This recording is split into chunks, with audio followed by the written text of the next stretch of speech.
I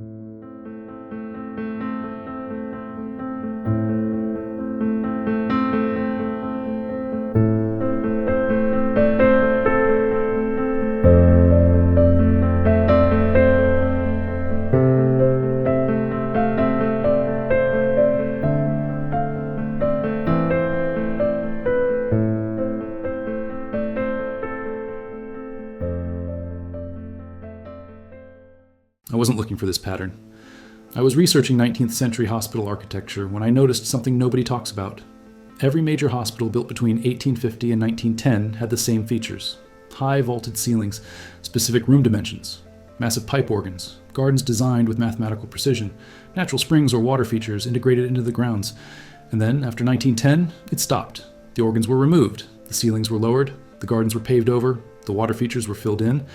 The official explanation: progress, modern medicine, scientific advancement. But here's what bothers me. The new hospitals weren't better. Patient recovery times didn't improve. Mortality rates didn't drop. If anything, the sterile modernist boxes we started building in the 1920s made healing worse. So why did we abandon an architectural model that worked? Why did we replace healing environments with facilities that look like factories? Let me show you what we lost, and why I think it was deliberate. In 1967, a Swiss physician named Hans Jenny published a book called Cymatics, a study of wave phenomena and vibration. For 14 years, Jenny had been conducting experiments. He would place sand, water, or other substances on metal plates. Then, he would vibrate those plates at specific frequencies using sound, and the substances would organize into geometric patterns, not random chaos, precise, repeatable mathematical patterns. Change the frequency, the pattern changes. Return to the same frequency, the exact same pattern returns. Low frequencies created simple patterns.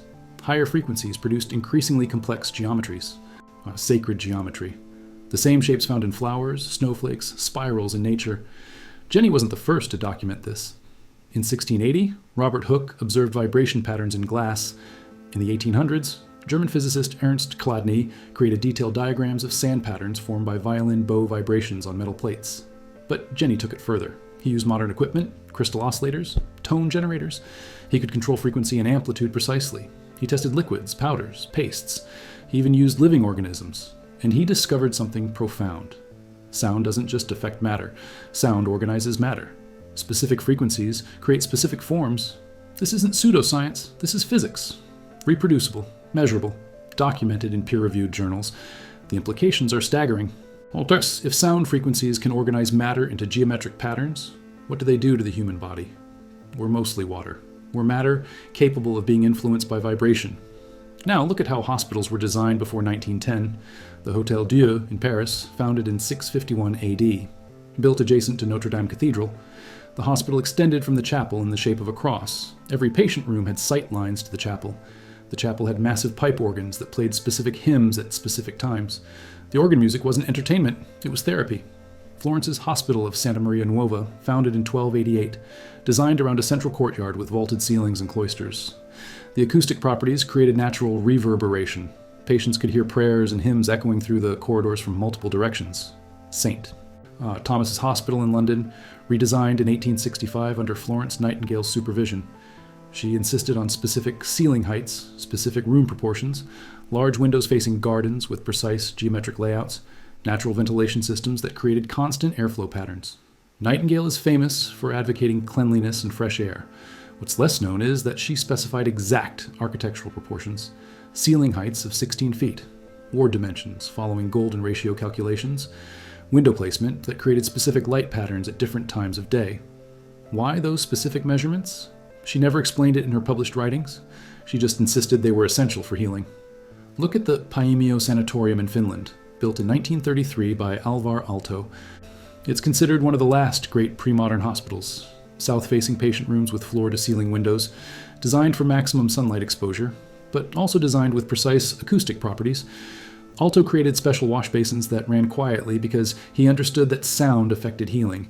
He designed furniture from bent plywood specifically because of its acoustic resonance properties. The entire building was calculated to produce specific vibrational frequencies when wind passed through its ventilation systems. The building hummed. Patients reported feeling it, not hearing it consciously, feeling it, a subtle vibration that permeated the structure. and patient recovery rates were remarkable. Tuberculosis patients at Paimio recovered faster than at other facilities using the same medical treatments. Was it the sunlight, the fresh air, or was it the frequency? Now, here's where it gets interesting. Look at what changed after 1910. The pavilion-style hospitals with high ceilings and natural ventilation were abandoned. New hospitals adopted the block style, dense, compact horizontal structures with lower ceilings and artificial ventilation, the factory model, modernist efficiency, maximum patients per square foot, and the pipe organs? Removed. Too expensive to maintain, they said. Not scientifically relevant to healing. The gardens? Paved over for parking lots, the geometric layouts with their careful proportions, replaced with standard landscaping. The sacred geometry, called superstition, replaced with rectangular efficiency. But here's what nobody mentions. Before 1910, hospitals were built by architects who studied ancient healing temples. The Greek Asclepieians, temples dedicated to Asclepius, god of medicine. These temples were built in wooded areas with natural springs. Patients traveled from across Greece to receive treatment. And the treatment wasn't just medicine and baths, it was the environment itself. The temples faced east toward the rising sun. They were slightly elevated above ground. They incorporated specific proportions based on musical intervals. The buildings were designed to resonate at particular frequencies. And people healed, documented. Inscriptions at Epidaurus described cures that physicians couldn't explain through medicine alone. The 19th century architects knew this history. They studied it. They incorporated these principles into hospital design. Then, after 1910, all of it was dismissed as pre-scientific superstition. Let me show you what was really happening in those old buildings. Every major hospital built between 1850 and 1900 had a pipe organ, not a small organ. Massive instruments with dozens of pipes, some over 30 feet long. These weren't decoration, they were played daily. Specific hymns at specific times, morning, noon, evening services. The music was part of the treatment protocol. Here's what's documented about pipe organs. Different length pipes produce different frequencies. A 32-foot pipe produces frequencies around 16 Hz, an 8-foot pipe around 65 Hz, a 4-foot pipe around 130 Hz. These are specific, measurable frequencies, and they were played in specific combinations based on musical theory that goes back to Pythagoras. The Greeks discovered that certain musical intervals create consonance, harmony. These intervals are mathematical ratios, 2 to 1 octave, 3 to 2 perfect fifth, 4 to 3 perfect fourth. And these ratios appear everywhere in nature. In planetary orbits, in the structure of atoms, in the proportions of living organisms. The organs in hospitals played music based on these ratios. The sound waves filled the wards. Patients were immersed in mathematically precise vibrational frequencies for hours every day. Was this healing, or just comfort for dying patients? Look at the recovery data. Hospitals with active organ programs had lower mortality rates. Patients reported better pain management, faster recovery from surgery, reduced infection rates. The medical establishment attributed this to morale and spiritual comfort. They never measured the actual frequencies. They never tested whether specific vibrations affected cellular healing. They just knew it worked. Then they removed the organs and said it didn't matter. But there's more to this than organs. Look at the ceiling heights. Hospitals built before 1900 had ceilings between 14 and 18 feet high. The official explanation is ventilation. Higher ceilings allow better air circulation. But here's what's strange. The ceiling heights weren't random. They followed specific proportions. 16 feet was standard, which is twice the standard door height of 8 feet, a 2-to-1 ratio. Rooms were typically 16 feet by 24 feet. That's a 2-to-3 ratio, the same ratio as a perfect fifth in music. The dimensions created standing waves. Sound waves that reinforce at specific frequencies based on the room size, you can calculate it. A 16-foot ceiling creates standing waves at 35 Hz, 70 Hz, 105 Hz, frequencies in the range that human cells respond to. When the organ played, those standing waves formed in every ward. The entire building became a resonant chamber. After 1910, ceiling heights dropped to 8 to 10 feet. The standing wave patterns changed. The resonant frequencies changed. The healing environment was destroyed. This happened everywhere, simultaneously, as if someone decided that architectural acoustics in hospitals were dangerous. Now let's talk about what modern science has discovered about frequency and healing. In 2012, British Journal of Cancer published a study showing that specific electromagnetic frequencies inhibit cancer cell proliferation. The frequencies were in the range of 100 to 300 kilohertz. In 2011, another study in the same journal used very low amplitude electromagnetic fields to treat advanced liver cancer. The frequencies were tumor specific, different frequencies for different cancers. This is frequency medicine. using electromagnetic vibrations at precise frequencies to affect cellular behavior. Does it work?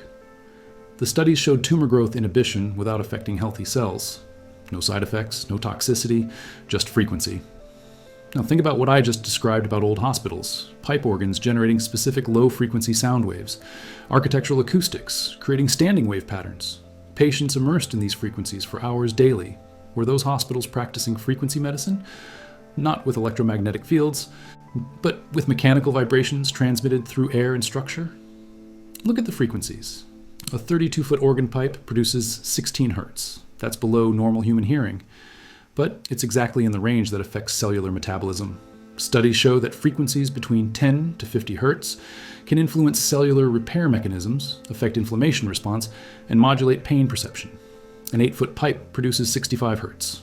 Multiple studies demonstrate that frequencies around 60 to 70 hertz affect bone healing and tissue regeneration. A 4-foot pipe produces 130 hertz, which falls within the range shown to influence muscle relaxation and reduce stress hormone production. These aren't random frequencies. They're precisely the ranges modern frequency medicine researchers are rediscovering as therapeutically relevant. The old hospitals weren't guessing. They were using frequencies that worked. Frequencies derived from mathematical principles that go back thousands of years. I can't prove they understood the cellular mechanisms, but I can prove they chose specific frequencies deliberately. And I can prove those frequencies match what modern science is rediscovering as beneficial. Royal Raymond Rife developed frequency machines in the 1920s. He claimed he could destroy bacteria and cancer cells using specific electromagnetic frequencies. The American Medical Association opposed him. His laboratory was destroyed. His research was suppressed. Whether Rife's specific claims were valid is debatable. What's documented is that the medical establishment actively worked to prevent anyone from researching frequency healing. By 1930, it was considered quackery. Anyone advocating frequency therapy was labeled a fraud. And that's exactly when hospitals stopped being built with high ceilings and pipe organs. Let me show you something else. The gardens. Every hospital built before 1900 had extensive gardens. Not random landscaping, geometric designs, often based on sacred geometry patterns. The gardens at St. Thomas's Hospital in London were laid out in mandala patterns, concentric circles with radiating paths, the same geometric forms that appear in Chladni patterns when specific frequencies vibrate sand. And here's what's remarkable. The specific pattern they used, concentric circles radiating from a central point, appears at 528 hertz. This is sometimes called the love frequency or repair frequency in modern sound healing. And whether the old designers knew this is unknown. But they chose a pattern that corresponds to a specific therapeutic frequency. The Hospital of Santa Maria Nuova in Florence had gardens with fountain systems. The water flow created specific sound frequencies. The paths were designed so patients walking through the garden would experience different acoustic zones. Each zone produced different ambient frequencies from the fountains, the wind through specific plantings, even the echo patterns from strategically placed walls. Patients didn't just see a garden. They walked through a carefully orchestrated frequency environment. And the geometry wasn't decorative. Specific patterns appear when specific frequencies organize matter. The gardens were physical manifestations of cymatic principles, three-dimensional geometric spaces designed to resonate at healing frequencies. These weren't accidents. The designers understood something about how environment affects healing, something we've dismissed as aesthetic preference. And modern science is rediscovering it. Studies show that patients with window views of nature recover faster from surgery. They need less pain medication. They have fewer complications. But it's not just seeing trees. It's about the fractals. Natural scenes contain fractal patterns.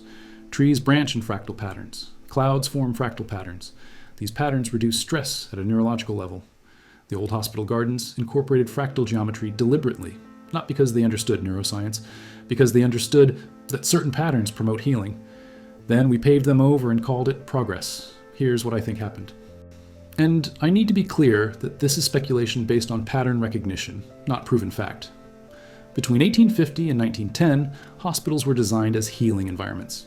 They incorporated frequency medicine through architectural acoustics. They used sacred geometry. They integrated nature. They created spaces where the building itself facilitated healing. And it worked. Patient outcomes were improving. Recovery times were faster. The hospitals were beautiful, humane places that made people feel better just by being in them. Then something changed. The Flexner Report was published in 1910. It revolutionized medical education in America. It emphasized laboratory science and pharmaceutical medicine. It dismissed anything that couldn't be measured in a lab. After Flexner, medical schools stopped teaching about environment and healing. They focused on drugs and surgery, yet the idea that architecture could affect health was dismissed as unscientific. Hospitals became laboratories, treatment became mechanical, the environment became irrelevant, and frequency healing became illegal. In 1910, Congress passed laws regulating medical devices.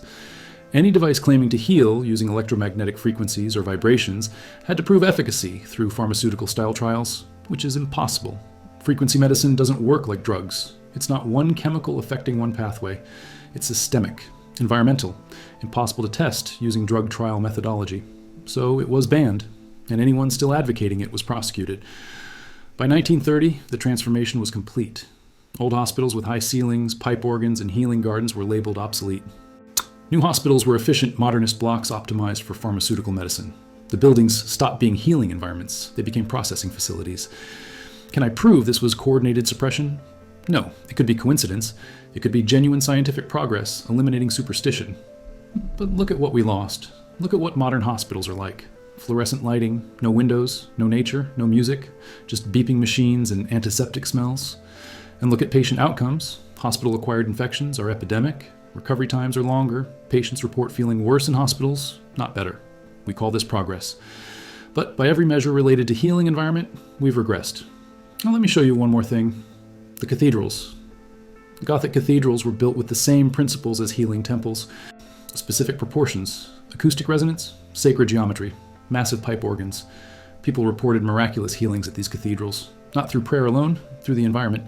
Stand inside Chartres Cathedral when the organ plays. The entire building vibrates. You feel it in your chest and your bones. The stained glass creates specific light frequencies. The proportions create standing waves. It's designed to affect your physiology, and it works, measurably. Heart rate decreases, breathing slows, stress hormones drop. This is documented science. Yet we dismiss the idea that architecture can heal.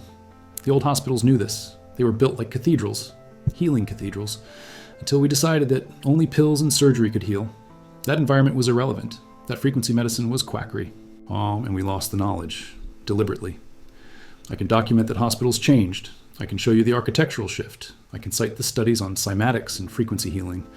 What I can't prove is intent. Was it coordinated suppression or just ignorance? But here's what makes me suspicious. It happened everywhere, simultaneously. All the old healing principles abandoned within the same 20-year period across Europe and America. The organs removed, the ceilings lowered, the gardens destroyed, the frequency healing banned, and replaced with a medical model that depends entirely on pharmaceutical intervention. Who benefits from that model? Not patients. We pay more and heal slower. But pharmaceutical companies?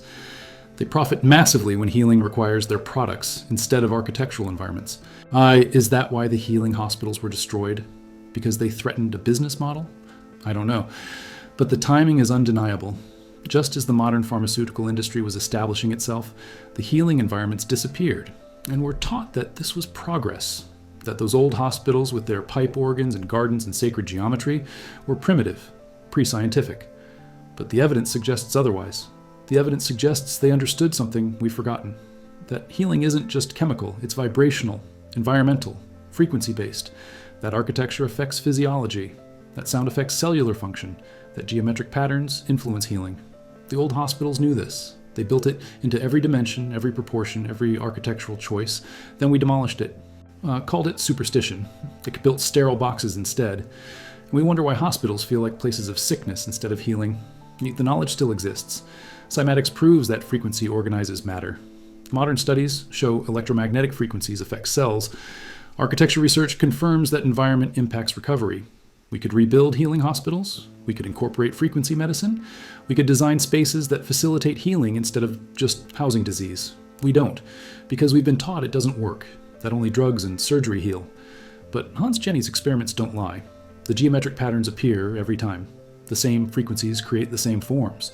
Matter responds to vibration. Our bodies are matter, made of cells that vibrate, organized by frequencies we barely understand. The old hospitals understood this. They built healing environments based on vibrational medicine. We destroyed them, called it progress, and replaced healing with treatment, environments with facilities, frequency medicine with pharmaceutical dependence. Was it coordinated suppression? Or did we just forget? I can't prove which, but I can prove we lost something valuable. The evidence is in the ruins. The demolished organs, the lowered ceilings, the destroyed gardens.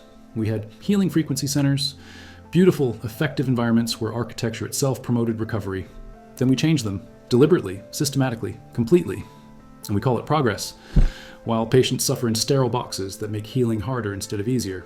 The old knowledge still exists, in the measurements, in the proportions, in the documented cymatics research. We could remember it. We could rebuild healing environments.